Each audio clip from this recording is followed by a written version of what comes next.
தொழில்நுட்பங்கள் மூலியமா புதுசா ஒரு விஷயத்த கண்டுபிடிக்கக்கூடிய விஷயங்கள், அது எல்லாமே இந்த ஜாதகத்துல ராகுவ குறிக்கும். அந்த ராகு உச்ச செவ்வாயோடும் அதுக்கு வீடு கொடுத்த சனி அதற்கு திரிகோணத்திலே இருக்கனால, அதன் மூலியமா இவருக்கு ஒரு ஆராய்ச்சிகள் மூலியமா, அது மூலியமா இவருக்கு ஒரு வருமானம் வரணுங்கிறது அமைப்பு.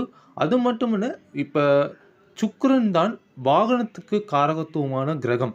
இவரு ரிசர்ச் பண்ணிக்கிட்டு இருக்கிறதும், ஒரு வ ஸ்பேஸுக்கு ராக்கெட் அனுப்புறது, மக்கள சேஃப்டியா கொண்டு போறது, அத பத்தி ஆராய்ச்சி தான் இவர் பண்ணிட்டு இருக்காரு. அதுக்கு காரணம் சுக்கிரன் வாகன காரகனா இருந்து, அதுக்கு திரிகோணத்தில ராகு, சனி இப்படி எல்லாமே செவ்வாய் இந்த அமைப்பில இருக்கனால, இவர் விண்வெளி சம்மந்தப்பட்ட ஆராய்ச்சியில ஈடுபட்டுக்கிட்டு இருக்காரு. அது மூலமா மனிதர்களை விண்வெளிக்கு அனுப்பக்கூடிய திட்டத்தில இவர் ஒரு மிக பெரிய ஒரு புரட்சிய உருவாக்கக்கூடிய ஒரு நபராவும் இருப்பாரு. இவருக்கு திருமண